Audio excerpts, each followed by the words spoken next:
Hi, folks. Chris Voss here from the ChrisVossShow.com. The ChrisVossShow.com. Clearly not going to make it as an operatic singer.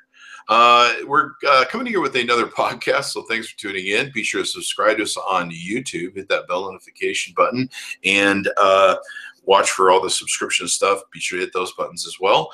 Go to iTunes, Google Play, and now on the TuneIn app, you can subscribe to the podcasts. And we certainly appreciate your support. Be sure to tell your neighbors, dogs, friends, relatives, mistresses, all those spare people you know. In fact, get the cockroaches to subscribe to the podcast in your home, for those of you who have bed bugs and cockroaches in New York City. I'm joined today with a really cool guest. His name is Michael Irwin, and he is with Bottle Rocket Advisors and a few other companies. So let's talk about him. Tell us who you are, Michael, and what we need to know about you, bud. Thanks, Chris. Thanks for being on the show. Yeah, so who I am basically is I'm sort of a mud dog renaissance man with a pretty diverse background. I was a former VP of marketing, global VP of marketing, who became a public company CFO. I was officer at WD-40, which is a $1 billion public company.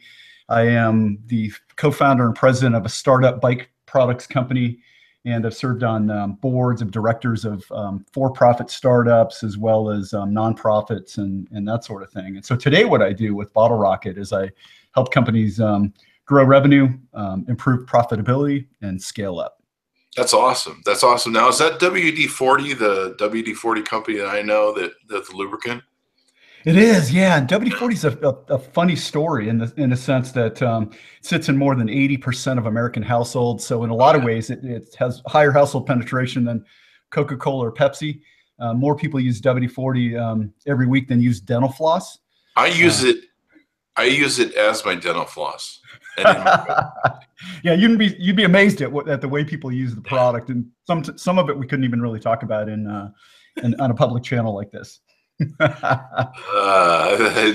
just went there. I guess, I don't know. Do people have rusty body parts? I don't know what that's about. So yeah, I mean, WD-40, man, I've been using that forever. That's like anytime you have something jammed up or need something to quit squeaking or something, WD-40, you know. And what's funny is I buy the cans and they sit around the house forever, like you say. I mean, you guys in a lot of ways, I mean, what ends up happening is people buy another can before they lose their old one. And you know what I love so much about that, Chris, is it was a product again that was incredibly familiar to people in the U.S. You know, brand awareness over 90%. But as we went around the world, and the product is sold in more than 100 countries around the world, as head of marketing, I was dealing with both brand that was developing, the consumer industries that were developing, as well as distribution channels that are developing. And so it was sort of that contrast of highly developed brand, highly developed market with, developing country, developing economy, and developing consumer awareness. So it created some really interesting challenges. But probably my favorite WD-40 story, you talked about using it on body parts. There was an incident some years ago where a genius was trying to break into a restaurant to steal money from the cash register. He felt like the best way to get in was to get in through the roof, because he could get in without having to break windows or break the door. So he climbs up on the roof. He finds that there's a ventilation duct that drops down into the restaurant, but it was a pretty tight fit. So he decided the only way he could get in there was to take off all his clothes and try to slide down this ventilation duct. And he only got so far to where his feet were hanging out the ceiling, and he was stuck. So when the owners of the restaurant come in the next morning, they see this guy's feet hanging out the ventilation duct, and call the police and the fire department. And they concluded that since this guy was naked and he was inside of a metal tube, the best way to get him out was to douse him with WD-40 and slide him out. So that's what they did. Oh man, that's gotta be. That's why I wouldn't make a good police officer. I'd just be like, just shoot him in the head and leave him there. Yeah, anybody that dumb, we don't need them breeding. So they're just gonna have to deal with the smell for a while this guy decomposes, and then eventually he'll fall out of the duct. I'm not pulling a nude guy out of a thing, and I'm not greasing him down with WD-40. Yeah. But this just in, new uses for WD-40 that most of us didn't consider. Yeah, if you ever find yourself caught in a tight spot, it might be a way to get you out, right? if I ever have a girlfriend or wife angry at me, will that help keep me somehow? I don't know. I'll just spray some WD-40 on me, and I'll just be like, I'm out of this tight spot, honey. I don't know. Well, I did try to sponsor a football team one time, and if they would allow us to douse their jerseys and their uniforms with WD-40, then maybe it'd be harder to tackle them, right? Oh, yeah. Hey, that's pretty smart. Someone in the NFL should come up with that. You know? Couldn't get any takers on it. But you know what I loved about the business, and it's something that I've kind of carried forward to today, is that, you know, there's a real viral aspect of it. People would look at the product and they would try it on stuff that we would never have communicated with them about.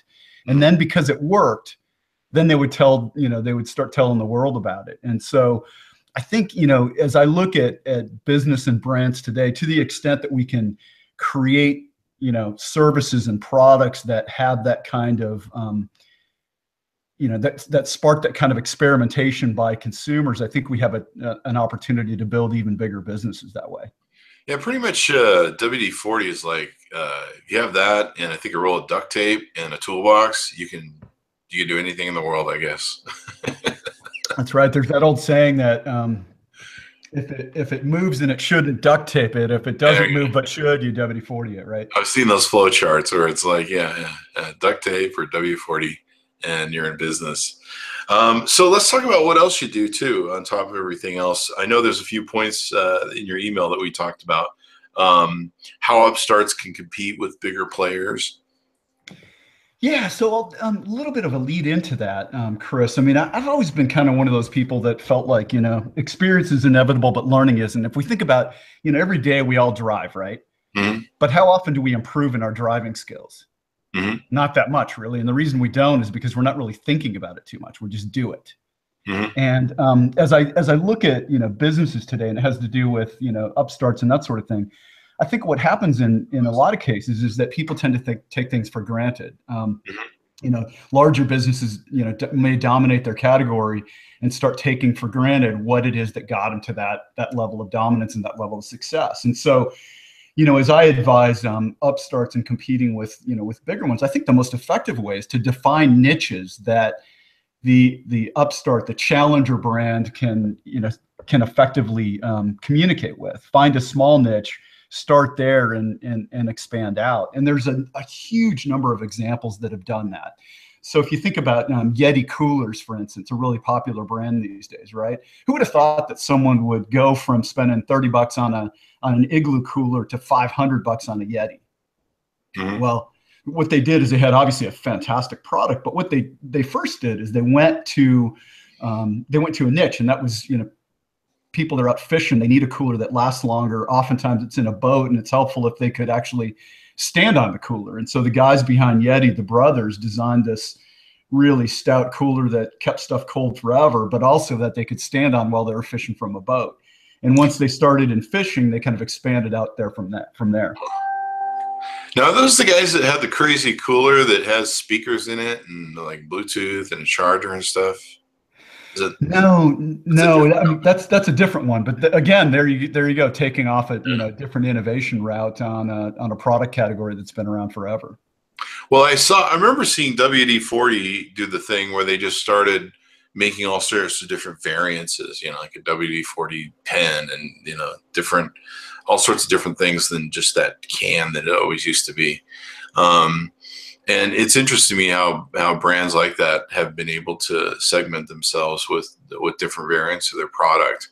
And I think just about everybody, like we were talking about with like Igloo, they've got to start thinking in some different directions as to what things are, and there's money that they shouldn't leave on the table. So I think that's true, and part of the message, as we well know, the world evolves pretty quickly, and that happens across so many different product categories. Coolers was just one example of it, but it happens with technology and just about everywhere else. And so I think that the best thing that businesses can do is to look for ways to, reinvent themselves, to look at ways that they can deliver their products in a different way. At WD-40, they were looking at ways that how can you deliver product on something that doesn't involve an aerosol can. Beyond that, one of the projects I led was how do you find other ways to use the brand name? Licensing could have been an area, but they didn't want to do that. And so instead what they did is sort of license the brand to themselves and extend the brand into other kind of similar niche categories. And so it's sort of a technique of blocking competitors by entering their category with the big brand. Yeah, that's pretty smart. That's pretty smart. The world's changed a lot too. And I think it's become more democratized with Kickstarter and Indiegogo, and now we're starting to see this ICO with Bitcoin, where people can launch really successful products and get the jump on stuff.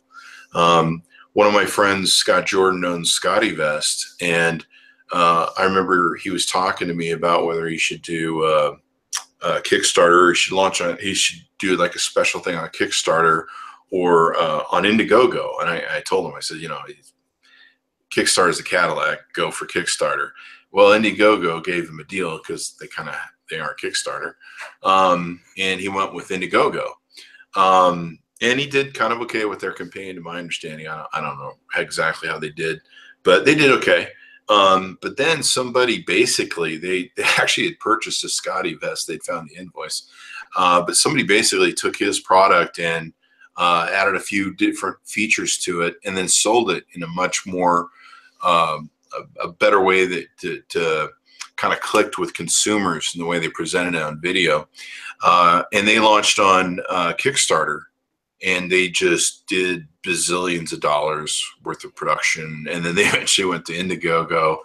And so he really lost the opportunity to cash in on that by launching on Kickstarter first and capturing that momentum. And, by then him going over there, he looked like the copycatter. So it's interesting how even if you're big brands like WD-40 or Igloo or, one of these other things, some little brand nowadays can come along and start eating your cake. Yeah, I think that's true. One of my clients is a drink container company called Drink Tanks, and Nicholas Hill, the founder there, took it through a Kickstarter campaign, hugely successful.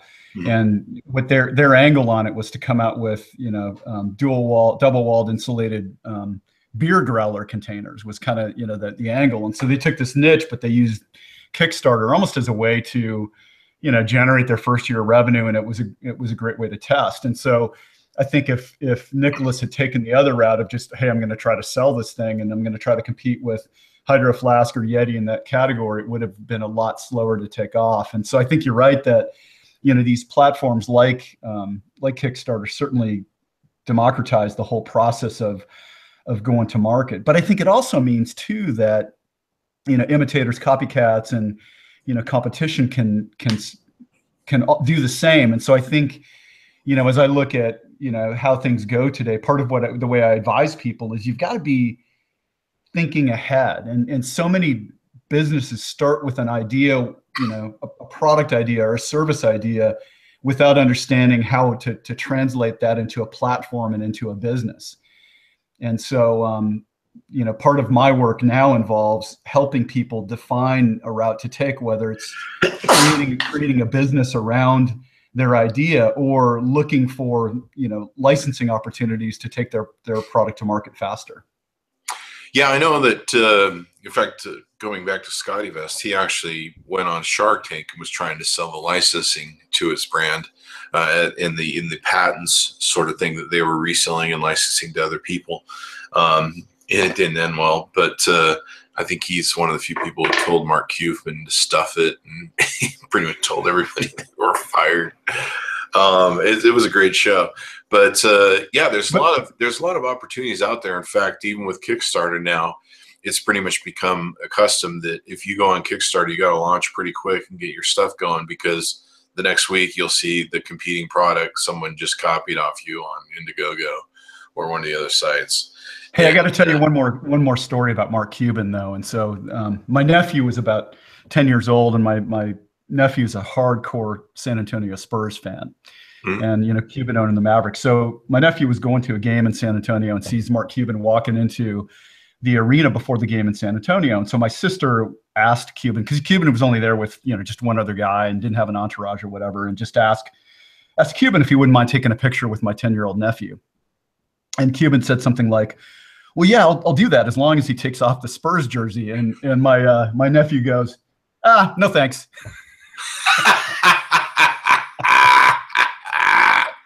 That's awesome. I've been talking to a few people that really think he's going to give a run for president in 2020. So that might be interesting, having him run for president. I don't know. Yeah, it seems like the whole world changes, with what Trump's done now, that there's all these other people that feel like, well, maybe I could do that too. Yeah, Jared evidently now can get out of jail, and Jared from Subway now, when he gets out of jail, can now run for presidency and Congress. Evidently, I guess he just needs to move to Alabama, so it'll all work out. It's kind of interesting.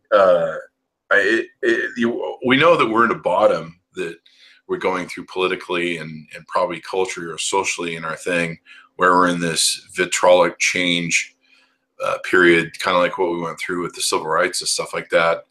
And it's kind of interesting, because I still think we're trying to figure out where the bottom is.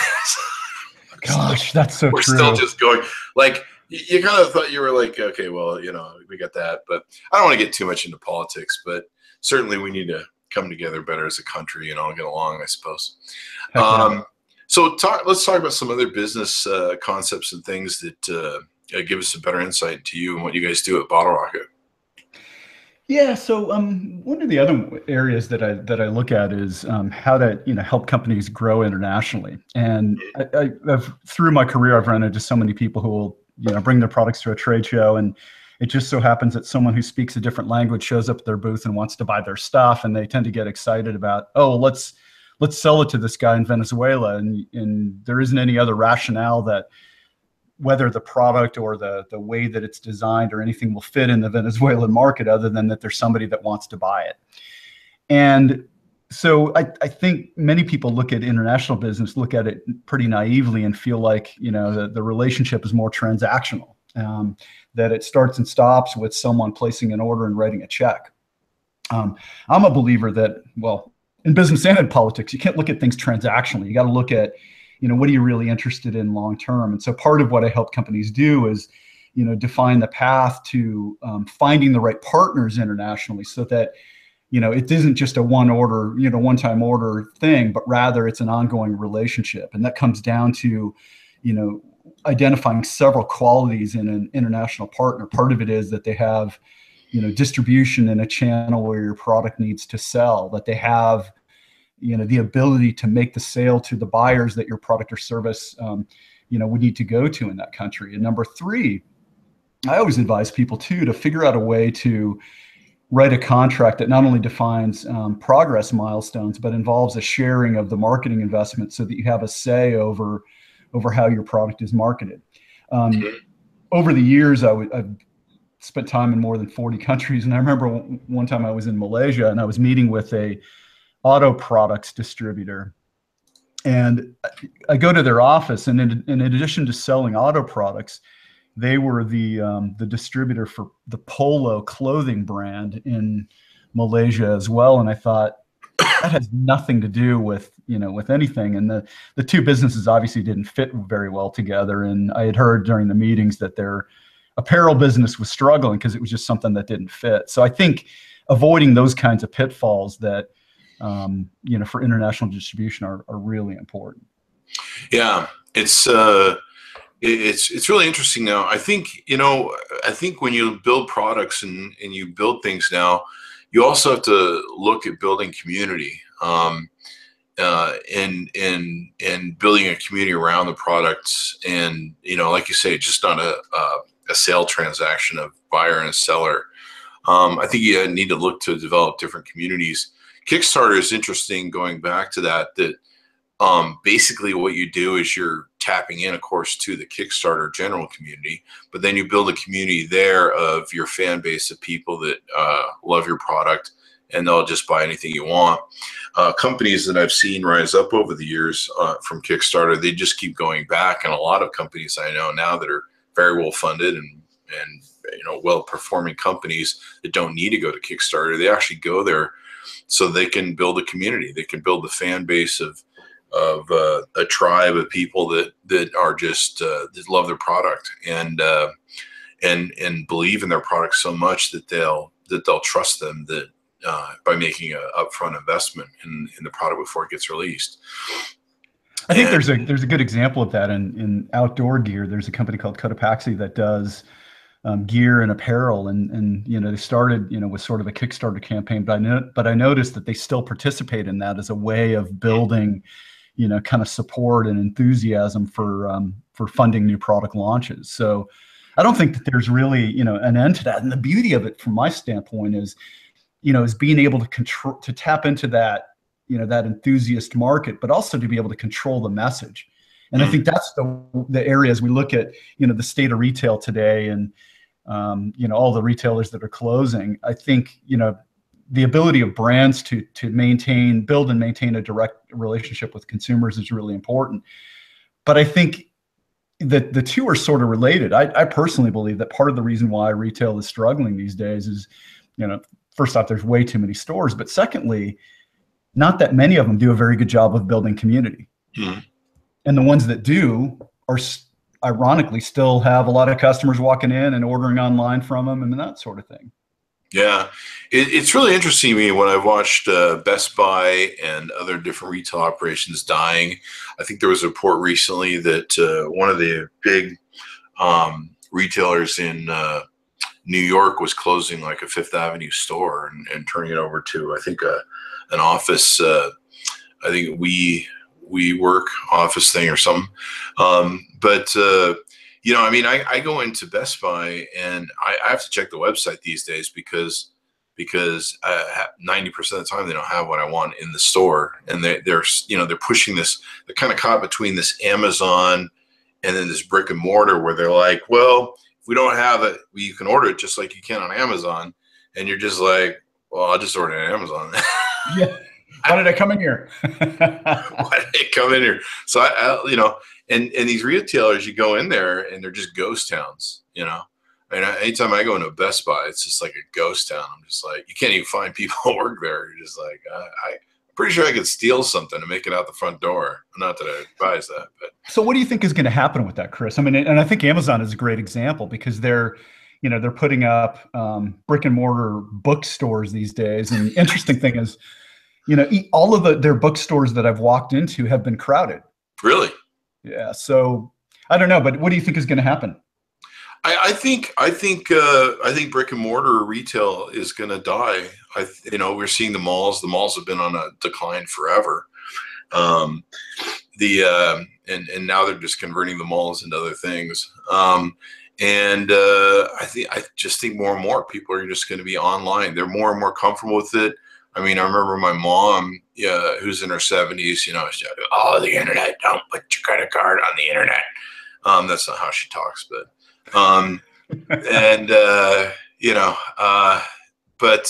now she's on my Amazon Prime that she shares with me, and she's ordering stuff all day long on that thing. So I think attitudes have changed over time. And I think more so because I just see Walmart going out of business. Walmart's not making any things better. They put a new Walmart store up in my area, and they're trying to do this. I order the groceries online or through an app, and then I pull into a stall and they bring the groceries out to my car, which is kind of interesting. Huh. But here in my neighborhood, I have Google Express, which will do the deliveries for free. I have Albertsons that will do the deliveries for free. I have what's the other one? Is there Amazon Prime Now will deliver the groceries. It's getting to the point where I don't really have to leave the house to go to the store unless I really want to. The one thing I usually have to go to the store for is my eye drops that I can't seem to find on any of the services. But I think it's eventually going to go out. And what they've done with this store is going to drive customers even further away. Let me explain that. So what they've done with this store is it's a smaller Walmart. not a huge Walmart like the super centers, but Mhm. it's a smaller one, but it's still good size that it's a grocery store. It's just like any sort of normal grocery store. But what they've done is they only have like maybe 4 lanes of checkers, and then the rest is a whole mess of self-check lanes. And it's basically an FU, check your own groceries. I mean, and I get really angry every time I go in there and they never have enough checkers and the lines are going back in the thing. And they're basically just going, screw you, go check your own groceries because we're not paying for the employees to do it. And it makes you really angry, especially when those things default, because I can see what's going on. They're basically forcing me as a consumer with a little gun to my head to be like, oh, you didn't order through the customer pickup thing where you park outside and we bring your groceries, and oh, you want to buy stuff inside and waste their time. It's kind of like when the banks took away the teller windows, the drive-through. Yeah. And they're just kind of like, yeah, screw you. We're going to make you use that ATM whether you like it or not. People are like, screw you. We'll just go online. I have more online bank accounts that don't have brick and mortar bank accounts than I have brick and mortar bank accounts. It's just. And I think what you're talking about there really hits on something that's really important, and that's the whole notion that there are activities that are more of a pain than they're worthwhile. And I think what has happened with retail is those routine purchases that really are low involvement anyway. You kind of know what kind of eye drops you want. If you need milk or whatever, what you need. And there isn't really any satisfaction you get from going on that journey to buy that stuff. No, it's just. So Amazon has certainly perfected the supply chain and, delivering that stuff at such low cost and, to them that, why would you even bother going to stores for that? And here's the kicker. When I tried to use their pickup service through the app, they have you have to order like your groceries like 24 hours ahead of time. And then you have to specify a time that works for them as opposed to a time that works for you. I mean, they do have options, but basically if I need a grocery run, I've got to make sure I've planned it out 24 hours in advance. In the meantime, they're competing with Prime Now, where I can have something here in an hour. Same thing with what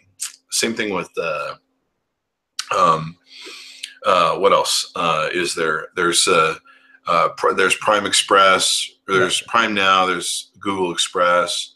There's just so many different services now. I believe there's Postmates too locally now, where they'll pick up anything. And Uber now is in it. I noticed that my local McDonald's has got a little sticker in the window, so you can order Uber to pick up your McDonald's now. So yeah, and I think, but I still do believe though that there are categories where people do want that little higher involvement shopping experience. And there's a good example of how that works kind of near where I live in San Diego, where there's a mall that's been there for a generation, and they've put a lot of money into remodeling it. It's one of those outdoor malls, and they brought all these amenities there that interactive stuff, and they allow dogs there, and they have a lot of kiosks that are selling more than just phone cases, right? And so they're doing this stuff to bring people in. And the interesting thing is people are showing up, and it almost now has become sort of like the old form of the town square, where people are going there, they're grabbing something to eat, going to a movie, talking, hanging out. But that whole interactive community-based experience extends into a few of the stores, but it doesn't extend into all of them. So some of the old line, clothing, department stores, you walk in and those are still a ghost town, even though there's a lot of people out, walking around the mall, and you're like, why are they not going in the store? And it's because when you go in the store, it feels like you're back in 1985.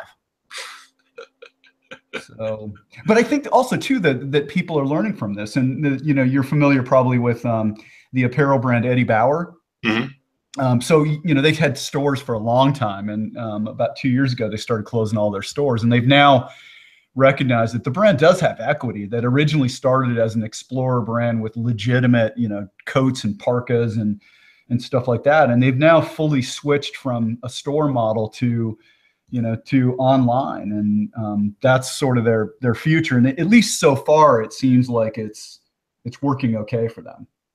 Yeah, it's funny because the situation with Walmart and my experience with their stores, and they've tried to compete with Amazon online, where they've come up with like, well, if you pay this fee, just like you pay with Amazon, you can also get the same Amazon free delivery if it's over $50 or something.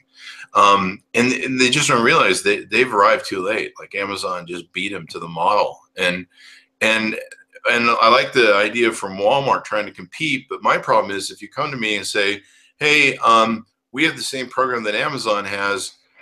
We want you to buy the yearly, Prime fee that we have, which Walmart has now. You want to buy that? You're like, why? I already pay a fee, $99 every year to Amazon, and they have everything you have and cheaper. So why don't I want to double up? It's kind of like for a while I had a Costco and a Sam's Club card for a while, and then finally I'm just like, pretty much everything's the same at these stores. Like, why am I doubling up on yearly fees? Yeah, but and I think you're right. People, women do love the experience of shopping. They like that tactile experience of doing the work of comparing pricing and hashing deals and looking for things that they can get. And even my mom and my grandma, I remember they used to love to go shopping, and we were always broke and poor, and so they would call it bumming. They're like, we're gonna go bumming. And that meant all of us kids, we loaded in, went to the mall and just wandered around and tried on stuff and didn't really ever buy anything. But it was that experience. So I don't know that maybe retail will fully go away, but it's really killing itself right now because, like I said, if I walk into a Best Buy, they never have what I want. And so finally I'm just like, I don't know why I bother coming here. I'm just going to stay on Amazon. I don't have to be disappointed or misled. I found the same thing, electronic fries. That used to be a place that you could go to, electronic fries, and it's just, they had like everything under the sun that you could ever not want. And and even now I've had to check stuff before going to electronic fries because they're trying to force people on to do the Amazon thing. And people like me just go, oh, well, if we're going to play that game, I'll just order from Amazon then. So yeah, they need to be careful what they wish for, because it's like you said, if they're trying to emulate Amazon, then they lose. Yeah.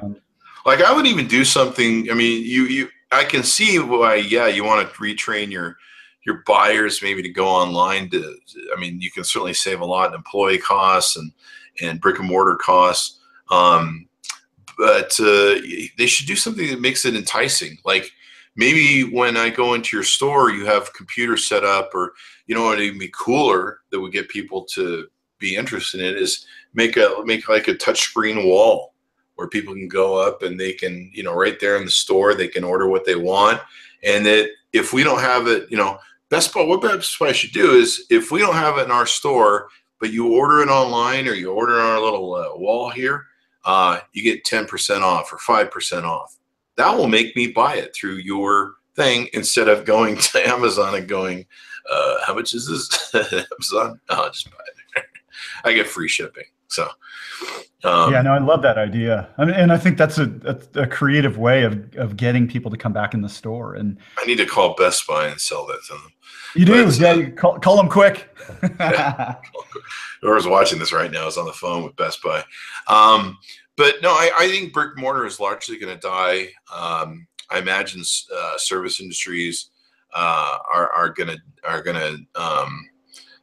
probably be curtailed. I mean, I certainly would like to have my Starbucks delivered. I don't know why there isn't a Starbucks delivery service yet, but I guess I can get Postmates or Uber now to deliver my Starbucks coffee if I really want them to. Yeah, so it's interesting is what's happening in the market and how it's changing and yeah, you're right. I did find it was funny that and ironic that Amazon started opening bookstores after they put out a lot of business. Yeah, I wonder how long that'll last. And what I tell clients these days too, though, is think through that. Think through, where would you want to be, in 2 or 3 years from now? Do you want to be selling into channels that are on the decline and that eat up a chunk of your margin, or is there a way to maintain, some sort of direct relationship, to consumers? And, what I found is there've been some really successful business, even based businesses that have been built in the last 3 or 4 years that sort of ride that line between maintaining direct sales, but then selling to online retailers like Amazon or Chewy.com in the case of, pet products. So, but either way, they're not having to go to, bigger retailers and lose the margin that involves. There's more competitors coming into the thing too. I sell stuff on Amazon Seller, and it's better than eBay. And you hold higher margins. eBay is like having a garage sale at your house. You just get people that show up and, how much is that shoe? It's 50 cents. I'll give you a quarter for it. That sort of mentality. You can put bricks of gold on eBay and people will be like, you want more than $5 for it? What? And then eBay's made it worse. eBay is another organization that's driving people away from its base by not controlling it properly.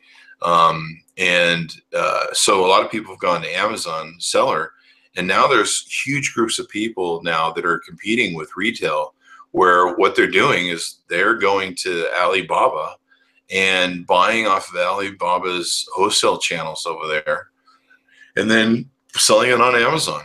And so, these big box competitors I don't know if they realize they're starting to have this small army that's growing of Amazon sellers like me who will buy off Alibaba, resell the product on Amazon, and we don't have brick and mortar costs. We don't have all that sort of brain damage that they have with their brick and mortar. And I think that's going to eat their lunch too. I mean, it's just, I'm inundated with a flood of Chinese products and people from Alibaba who want to have me review their products and have them promote them online. I'm just amazed at how much stuff is out there that the big boxes like Amazon or not Amazon, but Best Buy or Walmart have to compete with now, because there's just so many different variances out there of a product. Yeah, and Chris, you were talking a bit ago about the democratization of channels, and I think that's also happened in sourcing. Because it used to be that you had to have at least some savvy to source through China, or at least you had to work with an agent that did have that, right?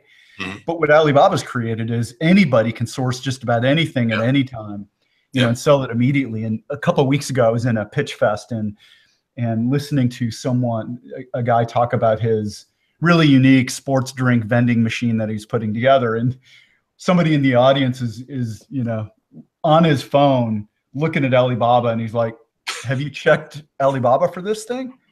Why would I want to invest in designing this thing if I can buy it here for $500?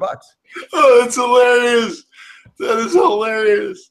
Wow. Yeah, I guess you got to start checking Alibaba for it. And the thing is, they sell it's Chinese stuff, man. They sell it for dirt freaking cheap. And you can make good margins on it. And then there's all sorts of games. These Amazon seller guys, they know how to game the system, so they get all sorts of reviews and markups, so that they'll get a higher position on Amazon. And I'm in a bunch of groups where these guys, that this is their gig, man. They're just being Amazon resellers. And a lot of the people I knew that were doing eBay reselling have moved to Amazon as well, because they're just tired of, the biggest problem with eBay is you have so many fake buyers and creepy guys that bid on your stuff and then never pay, and it's just a nightmare over there. And they do literally nothing to clean it up. I mean, it used to be you could write a negative feedback review of people, and they took that away. And so now the whole system is just anytime I've ever sold something over there, it usually has to sell twice, because the first time, some fake buyer buys it. And I had some guy the other day telling me, he's like, he goes, I paid you on PayPal. And I go, well, you pay by check. I'll ship when the check clears. He goes, no, how it works is, once the bank sees that you ship, the bank sends the money. I'm like, that's the most imaginative, scam thing I've ever heard. Get for you for coming up with that one, but I'm not buying it. And but even then, I don't think, I reported them to eBay, and I don't think they did anything. They don't care because I think they're more worried about. They're kind of like Snapchat nowadays or Twitter. They don't care who's on their service as long as the numbers look good for the investors. But yeah, I think it's going to be interesting changing. I think more and more. Years ago I saw it was the popcorn gal, and I forget her name, but she wrote a series of books about business and popcorn. Faith Popcorn. Yeah. And I remember just watching her speak, and this is like 1999, and she says consumers are retreating into their homes. They're turning their homes into their castle domiciles. They don't want to leave that place when they don't have to, and more they're going to regress to that. And she was right. I think at the time she was talking about the emergence of Blockbuster's issues and Netflix, and we saw that people didn't want to go drive to Blockbuster anymore. They just order online. So that's where I think retail is going, and I think a lot of people need to look at that. But also building community, I think, is another big thing that businesses need to look for, is building a community, building that fan base, building that tribe. I think, as Seth Godin called it, I think it was tribe that was the term he used. But building a voracious group of people that love your brand, talk about your brand, and promote it, which is the beauty of like Kickstarter and stuff. And I know there's people that their career are Kickstarter launchers. They've launched 20 products on Kickstarter, and sometimes they're just mom and pop people, and that's their little thing. They launch little cool products on Kickstarter, and away they go. And it really is the democratization of retail. And I think big brands that are Fortune 500 companies kind of have to look at, what can come out of the sidewalls of this, or hopefully they monitor it so they can, maybe buy up competitor stuff that comes up as being great innovations they can incorporate into their own products. Yeah, I think you're right. And I think alongside that, brands need to think about ways to engage people beyond the transaction. And for sure, there's, in some cases it's easier to do, if it's a vanity brand or, fashion or even sport where people have a closer emotional tie to it, there's probably more leeway to build that community. The challenge is if you're selling sort of simple products and services that, are pretty low involvement, how do you really, add value, or how do you really make those connections stronger? But I think it's got to be, part of the mix in terms of looking for how to sustain the business, because otherwise it just becomes a price game. And you talked about earlier about, are we at the bottom politically? But that whole price thing is a race to the bottom as well. Yeah, no one wins in that game. I look at brands like when I was growing up, I forget what's the name of the soap brand that did that ad campaign that was incredibly funny and viral, where the guy is passing through all sorts of different sets. Old Spice. Old Spice. When I was growing up, my grandfather's Old Spice was the nastiest cologne ever. It was just nasty. I mean, he used to try to get it. He's like, why don't you put some Old Spice on? And we're just like, dude, that's nasty. That's just nasty. Like that. I don't know. That's probably what was wrong with their whole world back then, is they thought that was really great stuff. And so the problem they had was when the new generations came out, they had that same attitude that's some nasty ass stuff. And so they came up with all these variances of different things of the brand, variant builds of it, that smelled obviously a whole lot better. And then they created that viral ad campaign that made it fun. And totally changed the whole kind of perception of their brand, because they were still fighting that nasty ass, this isn't your grandpa's cologne anymore. And they cleared the shelves. Like they said after that campaign, shelves were empty of the product they put out. It's sold like gangbusters. And so, maybe more companies, if they need to, they can use the power of social media and viral video and different campaigns along those lines to build a community. And now there's a community of people that are just devout buyers of that brand. Though the other thing they also changed was how soap was delivered. If you remember, I don't know who started it, but somebody started moving male conception of male conception, male perception of that's a whole different male perception of the fact that, you know, I've always grown up from the, you know, I'm a man, I have a bar of soap. Yep.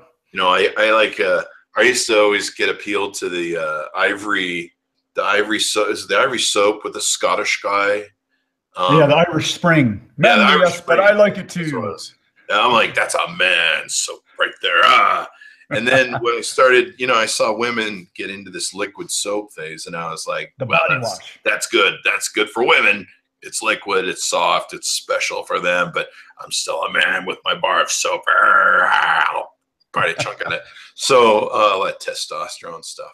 And somehow they took and led this campaign to get men to change their attitudes and start buying body lotion, which to me at first was a little bit of a feminine sort of perception that, hey, that's not really for men.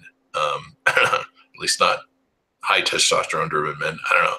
But over time and with that campaign that they ran, they made it cool and fun to not have a bar of soap anymore. And now when I go to the store, I can't hardly find a bar of soap.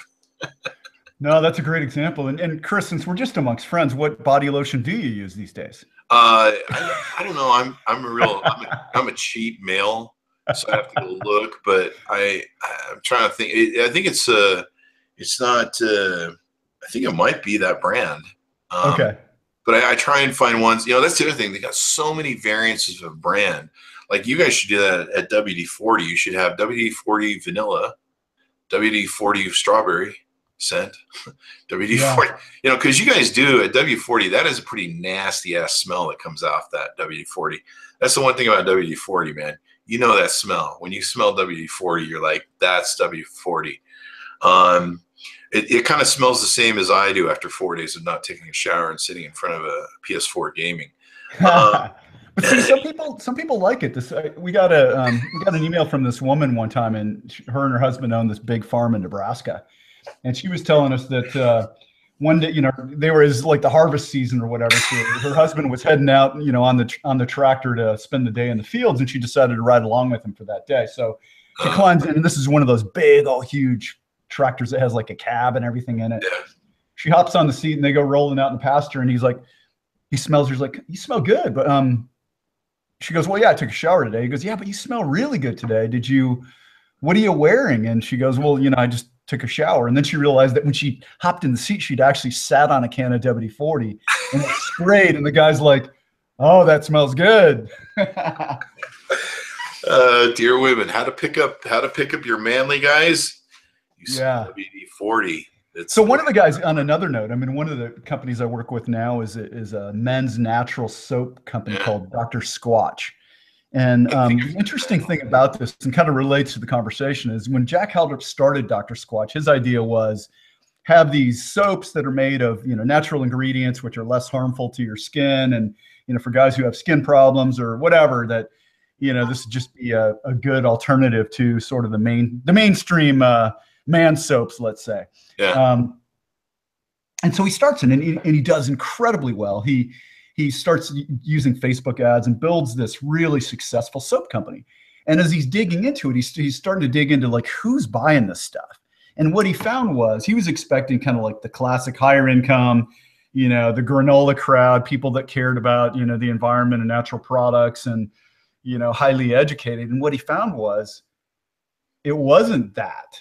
The people that were buying it were kind of blue collar, lesser educated, and they were buying it because they loved this Sasquatch imagery he had on Dr. Squatch, and they liked the way that it smelled, and it was kind of an affordable luxury. Yeah, it's interesting. I have this funny video that people really loved on Facebook. It kind of went semi-viral in my little circle, but I did this video one night. And like we're talking about, these brands are taking and making so many variants of their brands, and sometimes it's licensing, sometimes just variants. And I went to the store, and one of the brands I usually buy, I believe it's Pantene. I like that. there was like, I swear to God, 50 different Pantene versions that were up. Wow. And me being a guy, I just want shampoo. My hair does not work well with conditioner. It just works with shampoo. I don't do conditioner. So, you know, whenever I have to buy shampoo, I got to make sure that I just get shampoo. And I'm just looking for shampoo clean. I'm already a greasy, sweaty, high testosterone guy. I don't want my skin to feel slimy or wet, or, you know, all these different versions they have out there. Like, oh, this will shampoo your hair and give you moisture. And you're like, I don't want to feel like I'm a fish all day, a slimy carpfish from your moisture soap or your moisture shampoo. I just want my bloody hair clean. I don't want to feel like there's something else in it. And so I did this video, and I'm like, what is all of this Pantene? I think it's Pantene variations. And I was doing this video, and I'm like, I can't even find just a regular shampoo.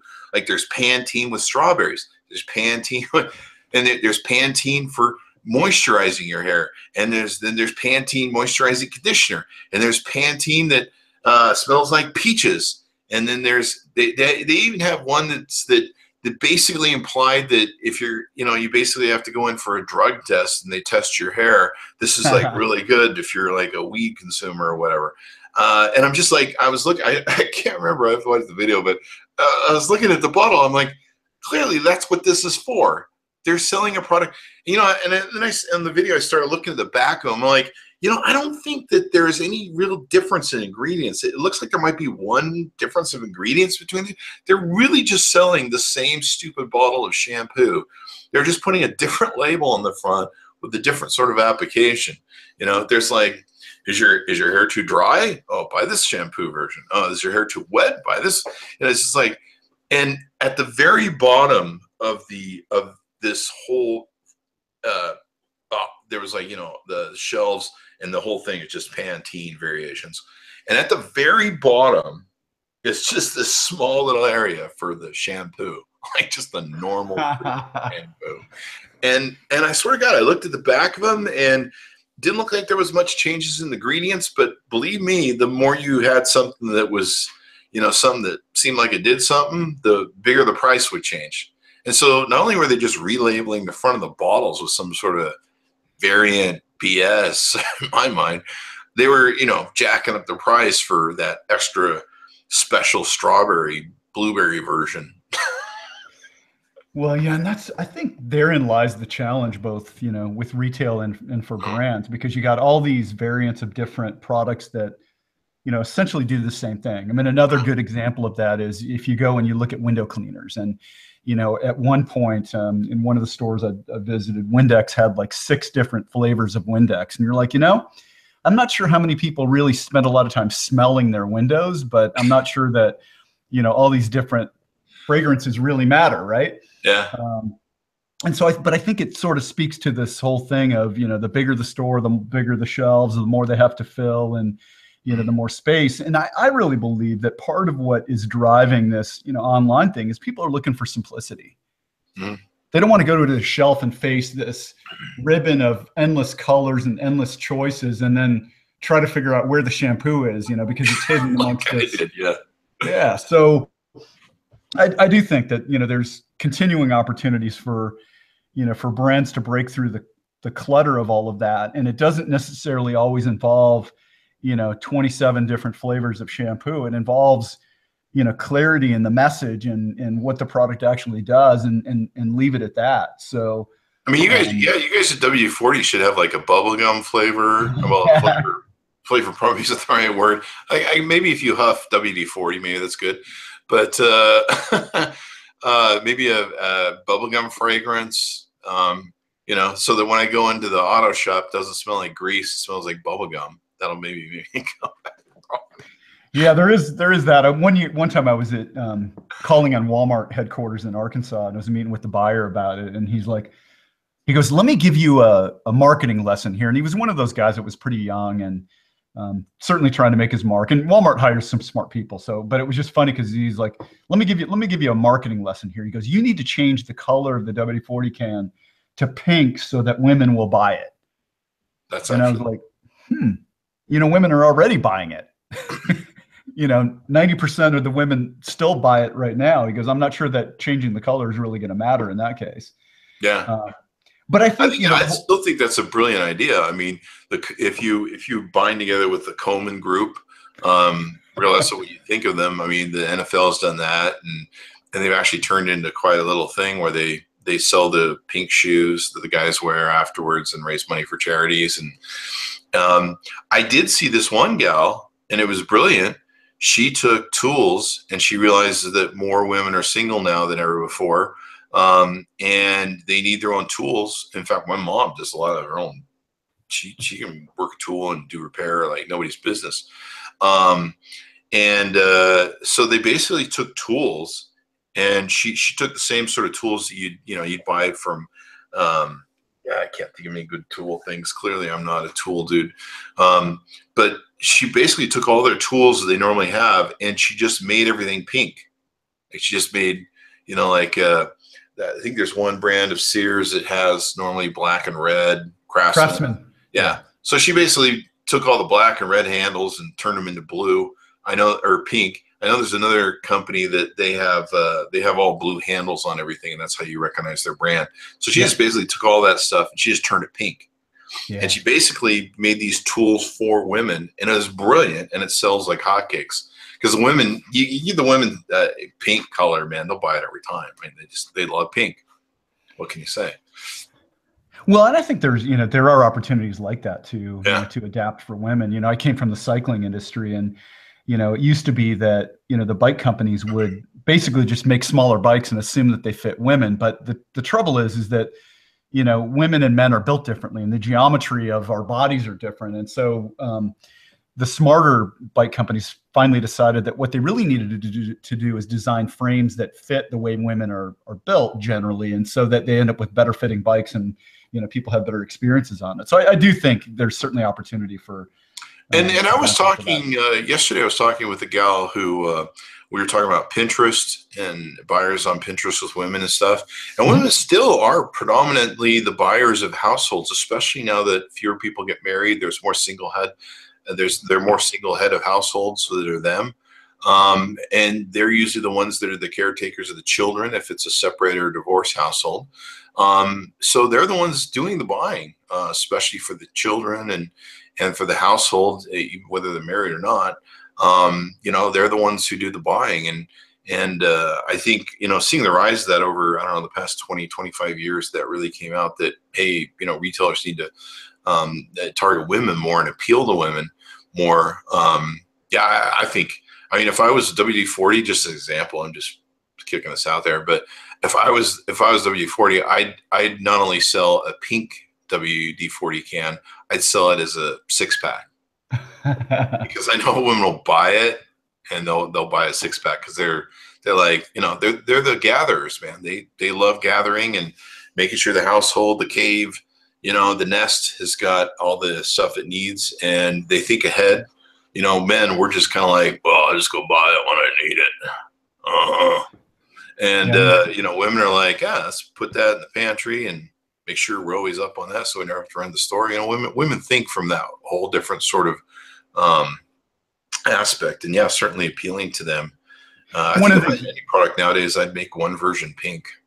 Yeah, one of the things I'm really excited about, though, I think, is taking that a step further. I mean, for sure, a lot of women are more thoughtful than a lot of men. And what I'm excited about too, though, is that's an understatement. I think is helping. I'm excited about helping women become business owners and start great companies, and get into ownership and leadership positions of businesses, because I think the world will be a better place for that. So I'm down for helping that cause as well. I'm all for them being more in politics too. I would like to see. Yes. I'd like to see half the Congress and half the thing. I'm all for a woman president. I voted for a woman president. I got a bigger bitchy female type person. It's more like a angry drag queen, I think, as president, but that's another story. I was joking yesterday. I said, if you look at Donald Trump's tweets and you just think of it as an angry drag queen, that's really, what's the term that they use in the gay community? He's really a fired up drag queen.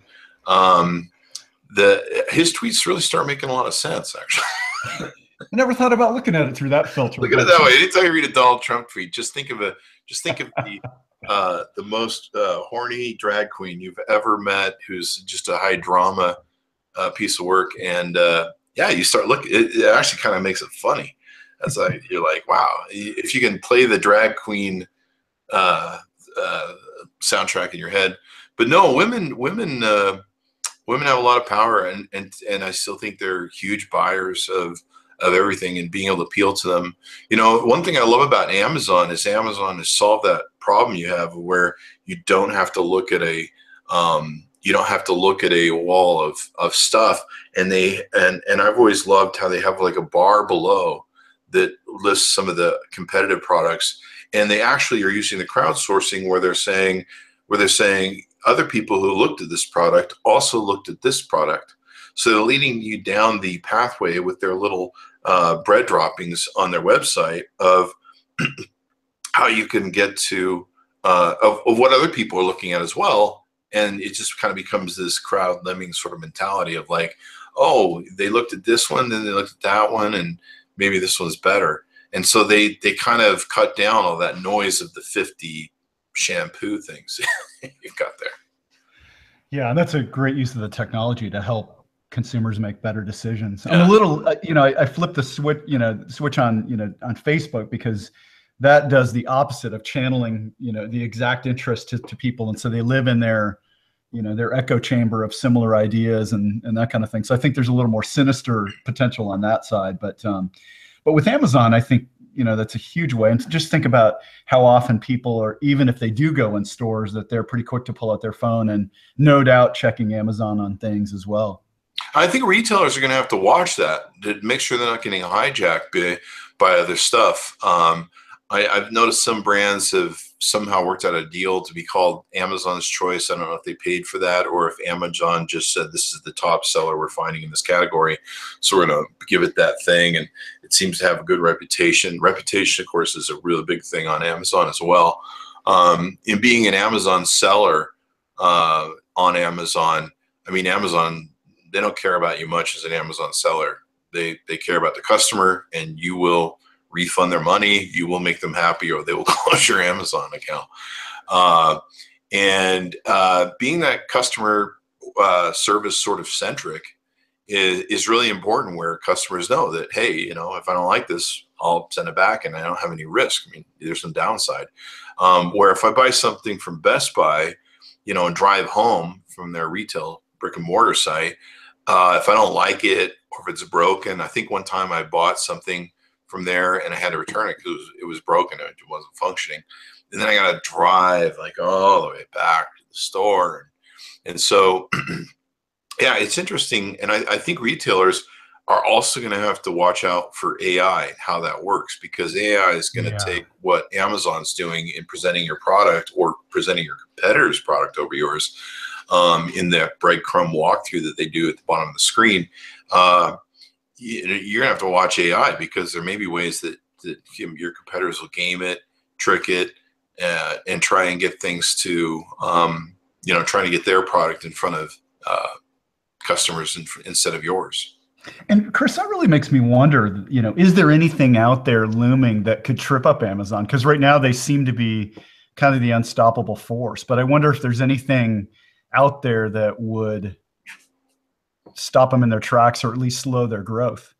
I don't know. I mean, the only people that I think could really compete with them, because you have to have the warehouses, you have to have that skeleton, that backbone of warehouses and shipping and everything to be able to distribute. And that's what Amazon's really done. And that's probably why they can open bookstores now, is because they control the whole process, where bookstores just used to be the final man in the line of middlemen. Now they're the in some cases, some of my friends are writing books with Amazon software and with Amazon's book publishing stuff. And it turns out you won't sell as well on Amazon unless you use like their pre-built-in stuff and basically almost publish the book with them. So the only person I could see doing it would be Walmart. But what I would do is, if I was Walmart, is I'd take out the stupid stuff. I'd be like, you know what? You're paying $99 over there for Prime. You pay $0 here. We'll give you free shipping. They may have to do what Amazon did for so long, where they just ate it on the profits. They just said, well, we'll be profitable in maybe 10, 15 years when we get around to it.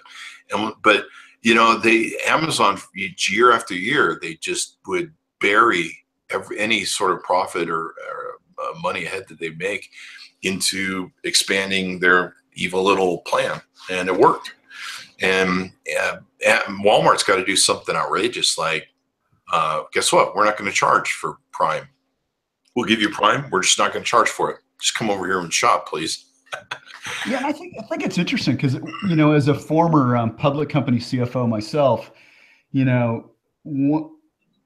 there are constraints that are placed on public companies that were once profitable, as opposed to, I realize Amazon was public pretty early in their life cycle, but they were unprofitable for a very long time. So I think they were sort of forgiven for losing money for so many years.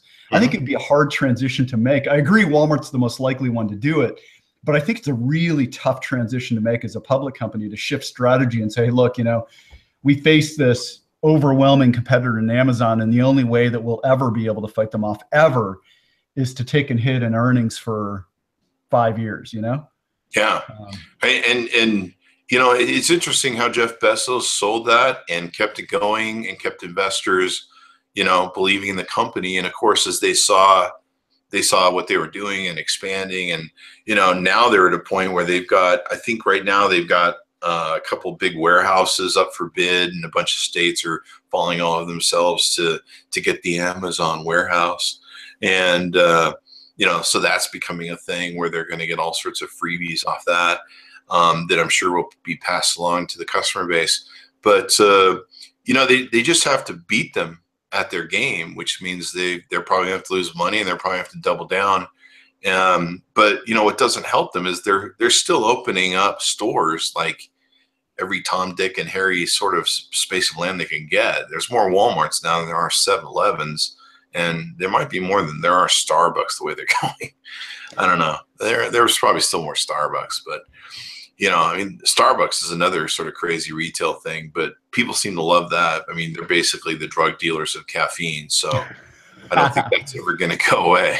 But what I think is interesting about Starbucks, just as a category, is they grew so fast for so long and continue to grow. And I think, I don't know, personally, I believed back in the probably by the mid 90s, I was convinced that Starbucks was going to be the only coffee shop, around the country. And yet now you see this rise of the one-off independent, coffee shops that deliver a little bit different than Starbucks, and Starbucks has continued to grow. But I think the difference that the locals do is they deliver on community, as you were talking about earlier. So I think it's hard to kind of say things will last forever, because, back in the day, Kmart and Sears were the dominant retailers in the US, and then Walmart came along and, knocked them out. And then Amazon came, and I keep thinking about what could be next. Or is Amazon such an unusual beast that they're really not just a retailer, right? They do service, they do everything. And so, as you said earlier, they've got a hold on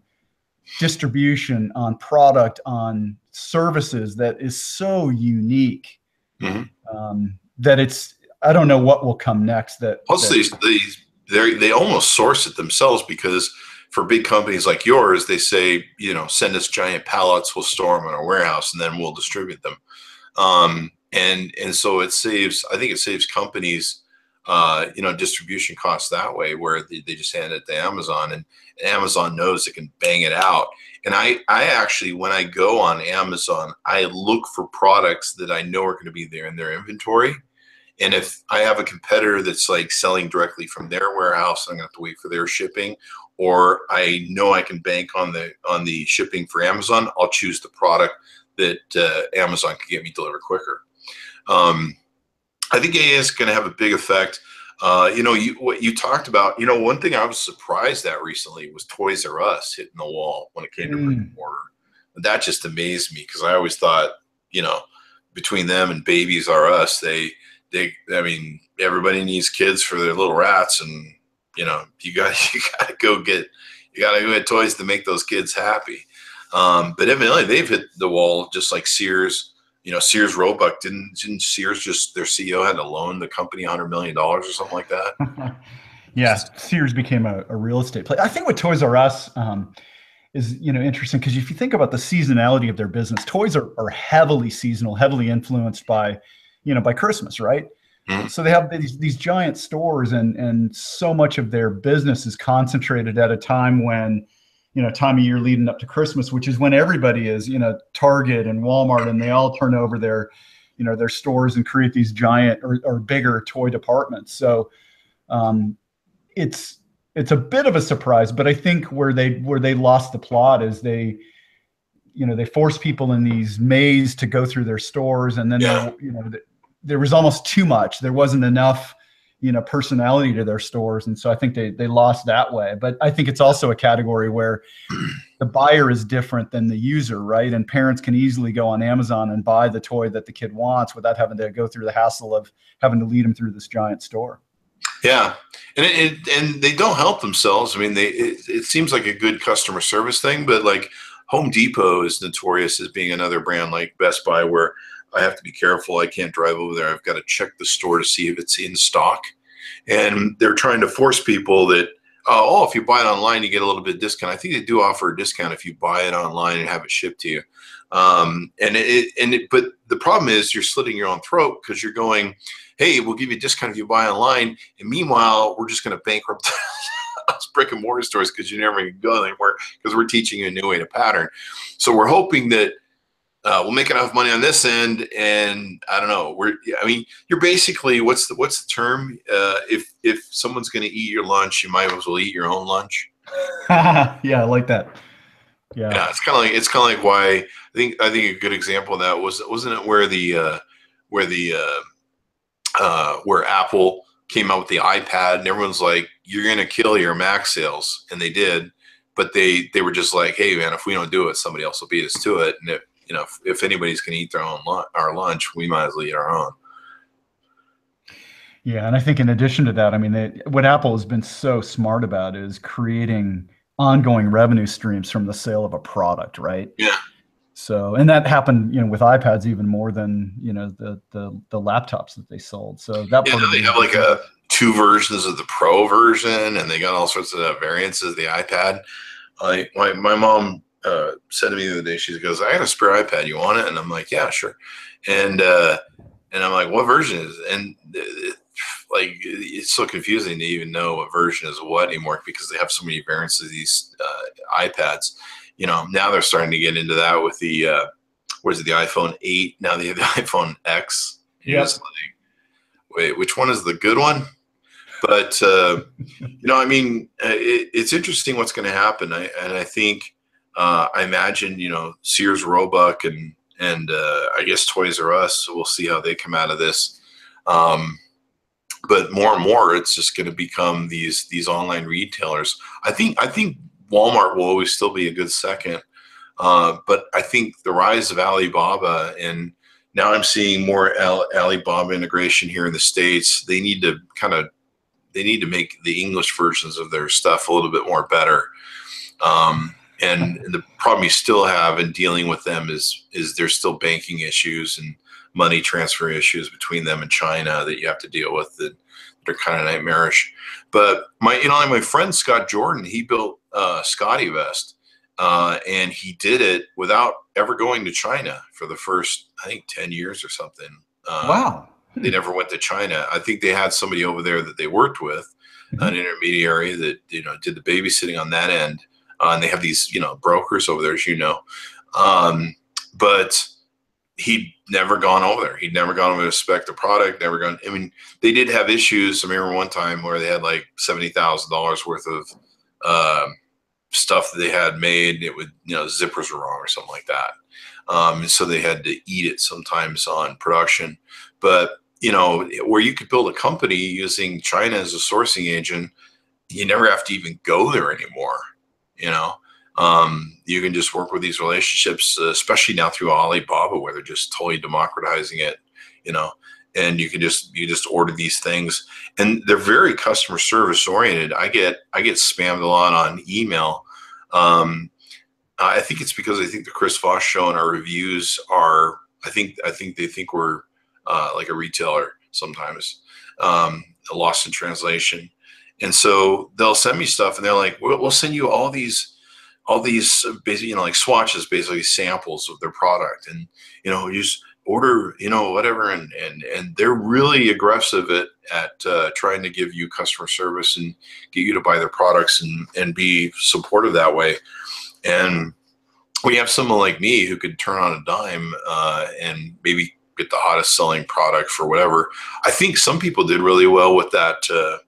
What's that spinner thing that they have now? Fidget spinners? Fidget spinners. Yeah. Wow. I could take one look at that being an ADD person and think that's not good for my ADD. I'm going to be homeless just spinning that thing, getting nothing done all day. Yeah, I told my daughter that if she ever brought a fidget spinner home, I was going to hit it with a sledgehammer. Effective parent.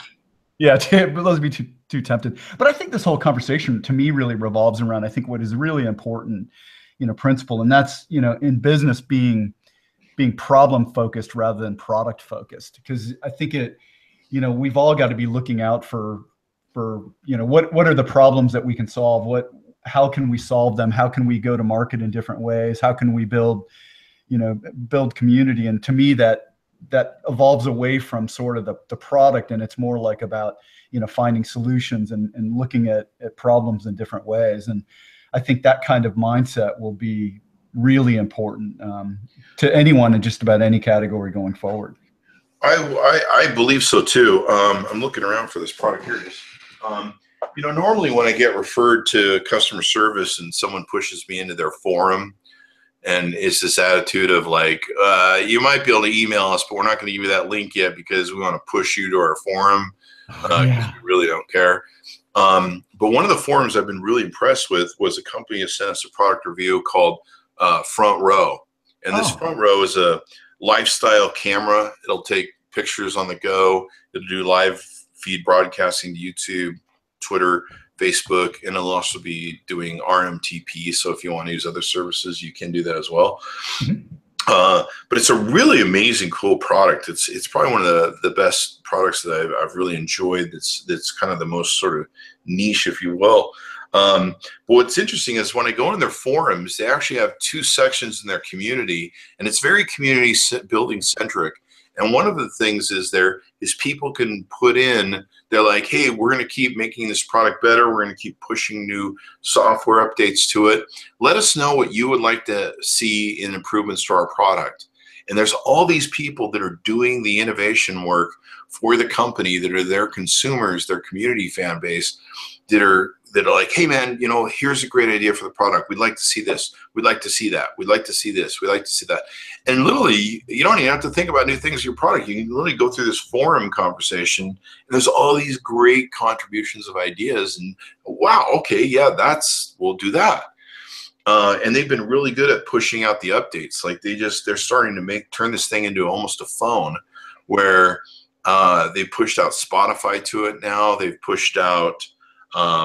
There's a translate thing that comes out now where I can sit and I can either have the person that I can't understand what their language is, what they're saying, I can have them say in the phone and it'll read it back to me in English, or vice versa. I can say in English what it is, and it will say like the Chinese version of what I'm trying to say. And I can, hold it up to someone who might be Chinese, and we can actually communicate. That's fantastic. And so they're just making the product better and better. And then they're using their forums and their community to listen for innovations. So they don't have to sit down in a boardroom and go, how do we make this stupid thing better? They can just go read their community forum and be like, oh, here's what our customers want. Well, let's give them what they want, because it'd be stupid not to. No, I love that idea of, kind of open source innovation, if you will. And what's cool about it is it sounds like they've built an audience that cares enough to actually do it. Yeah, and they're still pretty fresh. But it's interesting, like most forums you go into like that, and I forget the company, Zendesk, is it Zendesk that does that? Mm-hmm. And I hate those forums. You go in there and there's just people bitching and screaming about the product and how no one's monitoring it, and you know, it's just become this Silicon Valley seems to be really popular with it. It's just like, yeah, go to our Zendesk forum and figure it out, find some other poor bastard to resolve this thing, and good luck with that. And yeah, we'll and then if you do email the customer service, it's like, well, we respond usually within about 4 to 5 days. And you're just like, screw you. But the forum in the front row, I've been really impressed with. It seems to have a different tone to it, and it's one of the few forums I've seen that have this, where it has a different tone that's very, it's like, hey, this isn't working. Can we get this fixed? And it just seems to be a more productive forum instead of people just jumping up and down going, has anyone ever heard from the company on this problem? Because it's still going on. But yeah, listening to your customer in those ways and using the community forum, I mean, that's just amazing. One of the things that my consulting firm does when we work with companies is we say, do you have a community? Do you have a Facebook group? Go build a Facebook group. Go get a community going on. Get talking about your products. Start listening to people. Build those profits, those brand ambassadors, those people who love the product and won't shut up about it, and monitor that community and see what's going on over there.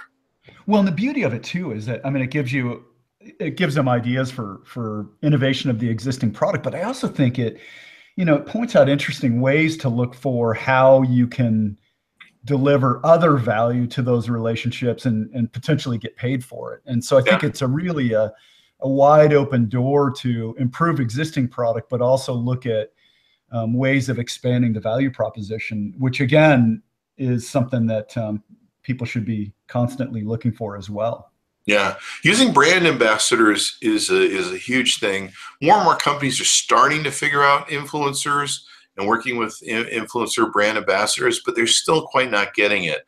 The PR agencies are still using this one-off, where like, we sent you a review it, okay, bye, we'll never talk to you for a year or two until you bug us again to send us a review product. Where I've had other companies that have come to me and made me a brand ambassador, and they know that if I like a product, sometimes you don't have to pay me. I'll just never shut up about it. But if I'm paid and I'm a renowned brand ambassador, I'm going to push that product, and sometimes the product becomes really aligned with my brand. I used to have that relationship with all the different makers of phones. There was, of course, Sprint back then, before they had bought Virgin and a few of the other things. Their competitors were sending me phones. Verizon sent me phones, and AT&T. Well, years ago, I think in 2012, we were reviewing all the phones from all the different companies, and AT&T came to me, and they didn't really make me a brand ambassador or a sponsor, but they did by what they did. And they basically said, hey, you know what, we're going to start paying for the phones and getting all the phones first. And they started doing a thing where they started paying a premium to get certain phones before Verizon and Sprint, which is very smart. And then they started feeding me phones. And because of that, we've always had a great relationship, promoted AT&T endlessly ad nauseum. And now people know that, oh, Chris Voss really loves AT&T. And it's been 5 years or 6 years that he really loves AT&T. So he obviously really loves AT&T. And well, they do send us phones, and there's a bit of a, I don't know if you would call it pay for play, and a quid pro quo situation, because they don't ask me to do anything. They just give me the phone and they go, we know that this idiot won't ever shut up about it. And so there's no agreement. There's no written thing that they have.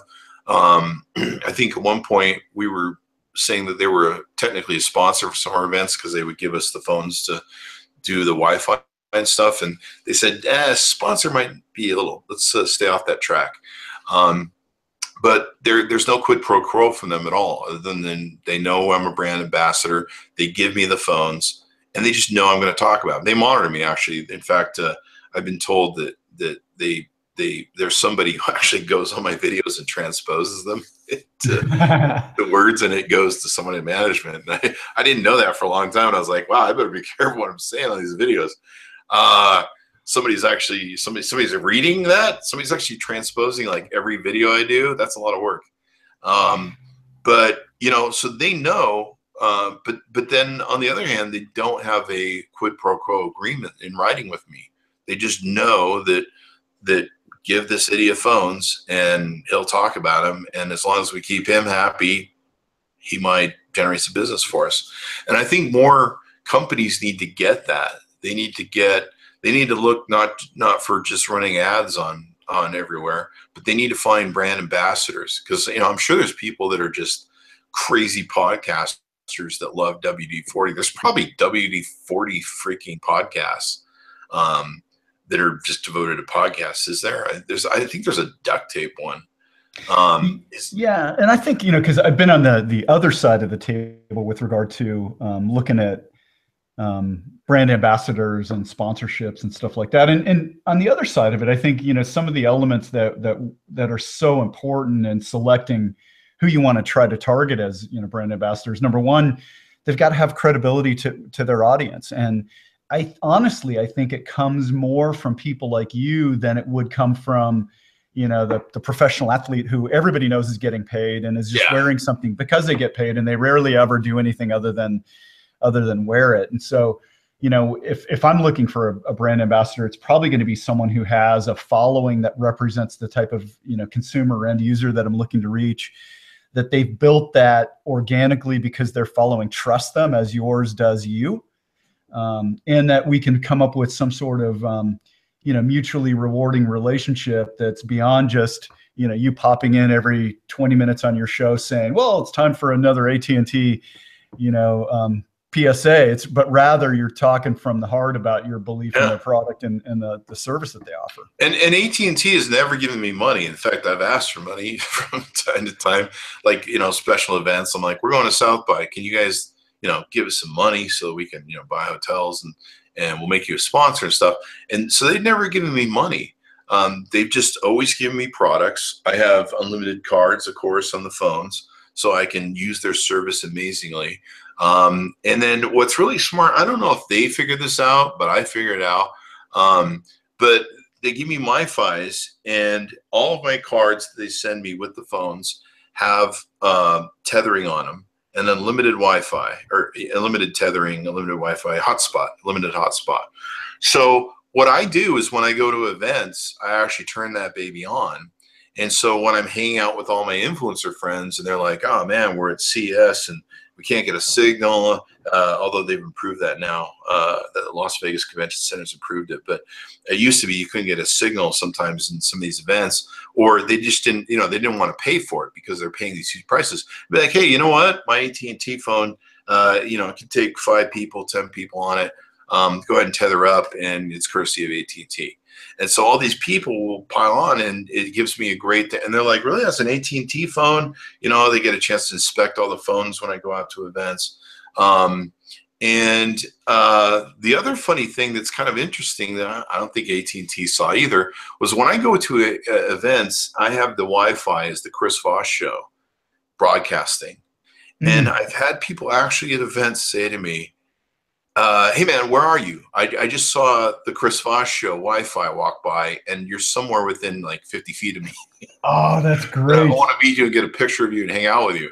And so there is another drop of the AT&T Wi-Fi sort of thing. In fact, I remember one time I was on a bus with Robert Scoble, my good friend. We were going to Coachella for JBL, and I had the password is I love AT&T because we've always argued over Verizon and AT&T, and he wanted to use the Wi-Fi and the MiFi that I had from AT&T, and I said, what's the password? I go, I love AT&T. He goes, do I really have to put that in? I'm like, yep.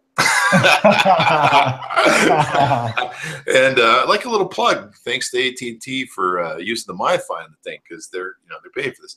But they've never given me money. They've just always given me product and illusion me with product.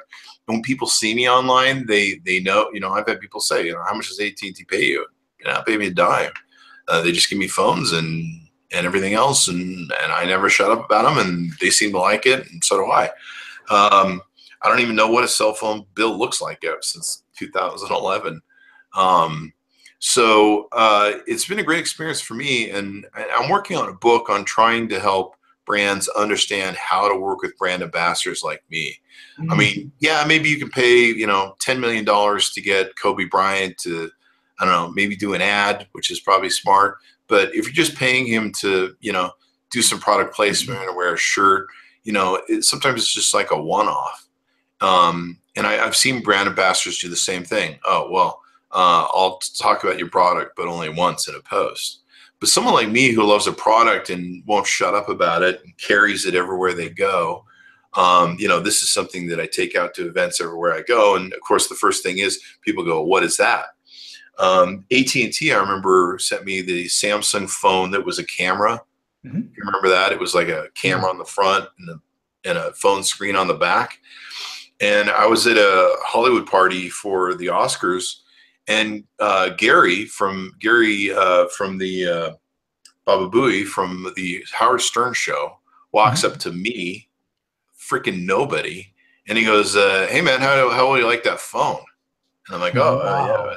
So I start showing it to him, and I'm advertising it, and that sort of thing where I have that relationship or brand ambassador from them, but they don't pay for anything is something a lot of more brands should look into, because well-placed stuff and podcasts nowadays have become so outrageously popular. I mean, remember back in the 90s when there was a magazine for everything, and then there was seemed like there was a talk show, like everybody had a talk show. Like I was just waiting for mine.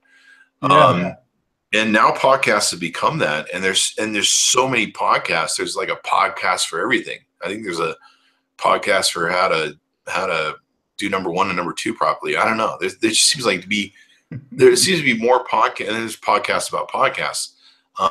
There's just so much stuff that a brand can maybe find a niche for, or an advertising platform or brand ambassadors for, and I don't really think they should do more of that.